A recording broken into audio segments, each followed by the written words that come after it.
Hello dear students, welcome to my channel mathematics studies. आज हम BSc हमारे second same की जो बुक है ऑर्डिनरी डिफरेंशियल इक्वेशन उसी एक्सरसाइज 1.6 को स्टार्ट करेंगे। तो जैसा कि हम पढ़ चुके हैं अब तक की 5 एक्सरसाइजेस में, हमने सबसे पहले एक्सरसाइज में बताया था कि एग्जैक्ट इक्वेशंस क्या होती हैं, एग्जैक्ट हमारा कब होता है। फिर हमने देखा नेक्स्ट एक्सरसाइज में कि अगर इक्वेशन एग्जैक्ट ना हो तो हमें एक इंटीग्रेटिंग फैक्टर की नीड होती है। तो हमने सेकंड एक्सरसाइज में हमें इंट्रोड्यूस करा इंटीग्रेटिंग फैक्टर से। थर्ड एक्सरसाइज में हमने पढ़ा कि अगर हमारी इक्वेशन होमोजेनियस होती है तो हम किस तरीके से इंटीग्रेटिंग फैक्टर निकालते हैं। फिर हमने फोर्थ में पढ़ा कि एक्स वाई टाइप की इक्वेशन हो तो हम इंटीग्रेटिंग फैक्टर निकालते हैं। फिर हमने एक फिफ्थ एक्सरसाइज में पढ़ा कि हमारा वहाँ पे एक इंटीग्रेटिंग फैक्टर निकालने का तरीका होता है कर लिया अपॉन कर ली वाई माइनस कर लिया एन अपॉन कर ली एक्स अपॉन एन। अगर एक्स की फॉर्म में आता है तो हमारा इंटीग्रेटिंग फैक्टर क्या हो जाता था, एक्सपोनेंशियल की power integration F x D x. Similarly 1.5 exercise की डिट्टो कॉपी टाइप का ही है यहाँ पे भी कि 1.6 में हम क्या करेंगे, अगर 1.5 का कंसेप्ट भी वहाँ पे नहीं लग रहा है तो हम क्या करेंगे, यहाँ पे सिर्फ इसके अदला बदली हमें करनी है, कर लिया अपॉन कर ली वाई माइनस कर लिया अपॉन कर ली एक्स करते थे हम, ठीक है। और जो पीछे होता है वही बाई में आता है, ये ध्यान रखना है। जैसे वहाँ पे कर लिया अपॉन कर ली वाई माइनस कर लिया अपॉन कर ली एक्स, मतलब एन वाली टर्म पीछे तो बाई में एन लिखा था, यहाँ पे एम वाली टर्म पीछे है तो बाई में एम लिखेंगे। और अगर पहले हम 1.5 का कंसेप्ट लगा के देखेंगे, अगर वो फेल हो गया, मतलब कि मान लो वहाँ पे कुछ एक्स का फंक्शन ना कि वाई टाइप की टर्म भी इंक्लूड हो गई, तो फिर हम क्या कंसेप्ट लगाएंगे, 1.6 एक्सरसाइज का कंसेप्ट लगाएंगे जो कि ये वाली वैल्यू होगी। और जब हम इसको सॉल्व करते हैं तो अगर हमारा सिर्फ और सिर्फ वाई के टर्म में आ गया तो जो हमारा इंटीग्रेटिंग फैक्टर होगा वो क्या होगा, एक्सपोनेंशियल की power F Y D Y.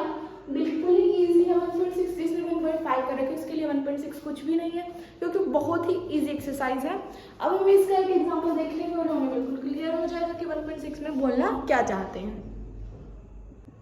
देखो अब हम इसका एग्जांपल फर्स्ट करते हैं जिसमें क्या बोल रखे हैं कि सॉल्व करके दिखाओ। अब सॉल्व करना है मतलब कि सबसे पहले चेक कर ले एग्जैक्ट है या नहीं, एग्जैक्ट होगी तो ठीक, नहीं होगी तो इंटीग्रेटिंग फैक्टर निकालेंगे। और वो कैसे निकालेंगे फिर हम देखेंगे यहाँ पे।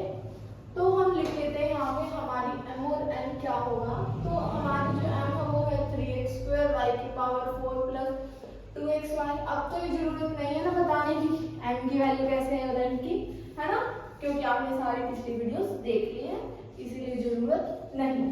n की वैल्यू है 2x³ y cube minus x², कर लिया अपॉन कर ली y निकालेंगे, कर लिया n अपॉन कर ली x निकालेंगे। कर लिया अपॉन कर ली y जब हम निकाल रहे हैं तो यहाँ पे पावर आगे तो 4 3 12 x² पावर में से 1 का और y का 1 हो जाएगा तो 2x। x के रिस्पेक्ट में जब हम करें 3 2 6 x² y को माइनस 2x। यहाँ पे जो टर्म्स है वो अलग है, इसका मतलब जो हमारा कर लिया अपॉन कर ली y है और जो कर लिया अपॉन कर ली x है वो इक्वल नहीं आया है, तो इक्वेशन क्या है, नॉट एग्जैक्ट। अगर नॉट एग्जैक्ट है तो एग्जैक्ट बनाने के लिए इंटीग्रेटिंग फैक्टर चाहिए। इंटीग्रेटिंग फैक्टर के लिए हम पीछे एक्सरसाइज का रूल लगा के जब हम देखेंगे तो कुछ वाई टाइप की टर्म आ गई होंगी, तो आप उसको पहले सोल्व करके देखना क्योंकि आपको एग्जाम में नहीं पता है कि 1.6 का ही एग्जाम्पल है, तो कुछ उसमें एक्स की टर्म नहीं आई होंगी, वाई की टर्म आ गई होंगी, इसीलिए फिर हमने नेक्स्ट एक्सरसाइज का रूल लगाया। लेकिन पहले आपका ये होमवर्क है कि आप पहले चेक करेंगे कि कहीं इसमें 1.5 का रूल तो नहीं लग रहा है इस एग्जाम्पल में, और अगर लग रहा होगा तब पक्का इसका सोल्यूशन निकलेगा, और नहीं लग रहा होगा 1.6 के तरीके से करेंगे ऐसे। जो कि हमारा तरीका क्या कहता है कि अगर एग्जैक्ट नहीं है तो कर लिया अपॉन कर ली एक्स माइनस कर लिया अपॉन कर ली वाई निकालेंगे अपॉन एम करके। और अगर वो टर्म पूरी वाई की फॉर्म में आती है तो उसका इंटीग्रेटिंग फैक्टर होता है e की power F I D Y, ठीक है। कर लिया अपॉन कर ली एक्स की वैल्यू हमारे पास ये है 6x² y cube minus 2x minus कर लिया अपॉन कर ली Y minus 12x² y cube and minus 2x upon m हमारा क्या दे रखा है 3x² y की पावर 4 प्लस 2xy। यहाँ पे इसकी मदद अगर इसमें से हम इसको माइनस करेंगे तो माइनस 6x² y क्यूब हो गया और minus minus plus 4x upon 3x² y की पावर 4 प्लस 2xy यहाँ से ले लेते हैं। यहाँ से हम क्या देखते हैं कि 2x कॉमन आ रहा है, माइनस 2x हम यहाँ से ले लेते हैं कॉमन यहाँ पे हो जाएगा 3xy³ प्लस 2, नीचे से हम xy कॉमन ले लेते हैं, नीचे से xy कॉमन लेंगे तो 3xy³ प्लस 2 हो जाएगा, इससे ये कैंसिल हो गया, x से x कैंसिल हो गया, तो यहाँ पे क्या आ गया -2/y। तो जो हमारा इंटीग्रेटिंग फैक्टर है वो क्या होगा, एक्सपोनेंशियल की पावर fy dy। अब इससे पहले जो ये टर्म है वो पूरी की पूरी किसकी फॉर्म में आई, y के फॉर्म में, मतलब ये फंक्शन ऑफ y है। अगर ये फंक्शन ऑफ y है तो फिर इंटीग्रेटिंग फैक्टर एक्सपोनेंशियल की पावर ये होगा, एक्सपोनेंशियल की पावर -2/y dy, -2 के कांस्टेंट तो बाहर, 1/y का log ऑफ y हो जाएगा इंटीग्रेशन। अब अगर इस तरीके से पावर हो तो मैंने आपको log की प्रॉपर्टी पढ़ाई थी कि a log b है तो ये a आगे चला जाता है, log ऑफ b की पावर a हो जाए, अगर पावर है तो भी वो आगे हो जाता है, जैसे ये -2 तो पावर में चला जाएगा, e log y की पावर -2, ये कट जाता है तो y की -2 दैट इज 1/y का स्क्वायर। तो हमारे पास यहाँ पे जो इंटीग्रेटिंग फैक्टर आया वो क्या है, 1/y का स्क्वायर। अगर अब हमारे पास इंटीग्रेटिंग फैक्टर 1/y का स्क्वायर आ गया है तो हम इस इक्वेशन को क्या देखेंगे, 1/y स्क्वायर के साथ मल्टीप्लाई करेंगे और इक्वेशन को क्या बनाएंगे, एग्जैक्ट। तो अब हम इसकी मल्टीप्लाई करते हैं 1/y स्क्वायर के साथ।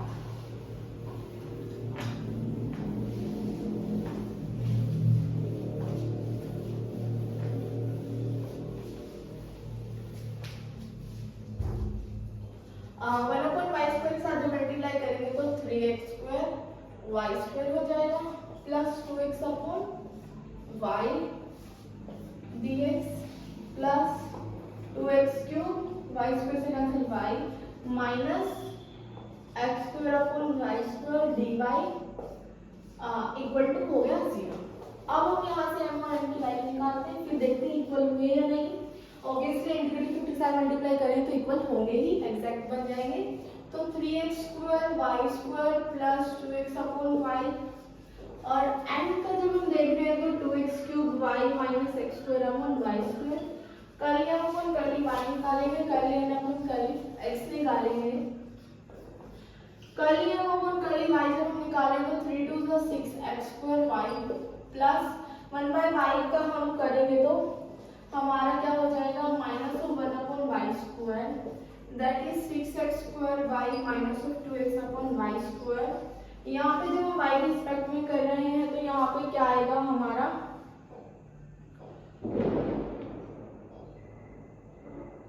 जब हम x के रिस्पेक्ट में करें तो हमारा क्या आएगा 6x² y और x² का 2x/y²।